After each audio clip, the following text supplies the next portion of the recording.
SEAL Team 2. So at the time, focused on Europe, Soviet Union, Cold War.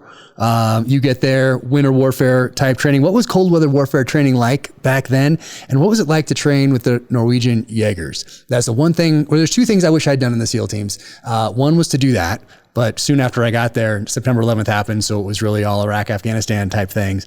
And so I missed that cold weather warfare type stuff. I did some at Team 5, but that was for Korea and that contingency, that plan. But, what was it like to work with those guys? I would have loved to have done that. And I would have loved to have done Israel also, at least just to go there and observe how their Flotilla 13, how they operate or how they train, some of the equipment that they use. I would have loved to have done that as well.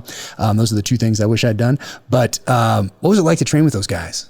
So, you work with some certain groups or certain units, and you realize, like the 160th, you say, these are the best helicopter pilots in the world. Mm-hmm. You work with the Norwegian Jagers, and you're like, these are the best skiers, outdoor winter warriors there are, right? And you just try to glean as much information from them, because that's their environment that they live in, right? Yeah. Seems like they're born with damn skis on their feet. So things that were really hard for me were really easy for them. So we had just doing like some practice missions up north, on the border of Russia and Norway, which is a common thing for them. We would just go out there and spend weeks. It sucked. It was really cold, and you're living in a tent, and you're always cold, right? And it's easy to get complacent out there and just hang out in your sleeping bag because you don't want to get out, you don't want to get cold, you don't want to go to the bathroom. But the Norwegians, they have their techniques and their procedures that just prevent that from happening, right? So you're always doing something in the winter wonderland to make sure that because your biggest enemy is not the enemy at this point, it's the cold. Because you could easily get frostbite, freeze to death, not be able to eat. And then when you do have to fight, you're already, at a deficit. So it was awesome. Yeah. Oh, man. I want to go back. I know. Gosh, I wish I'd done that.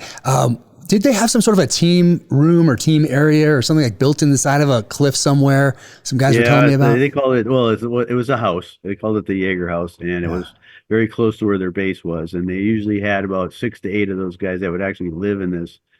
I guess it would, if I went to a college frat house, that's what it was like, but on steroids, as you can imagine. Yeah, I've heard some stories. The whole team would show up, every night. And there, when we showed up, the one thing that they valued from us was all the booze we would bring. Nice. Because it was a lot cheaper. Yeah. So we just, it was flowing. Like that Jack Daniels there, it was like in Norway, it was like, $200 for a bottle like that. Oh, wow. Right? We would get it for like $20, and they loved it. Anyway, we had a lot of fun. That's amazing. And what was the training like in the United States before you would go over and do that, when you'd kind of work up to go and train with those guys? What were you doing in the States?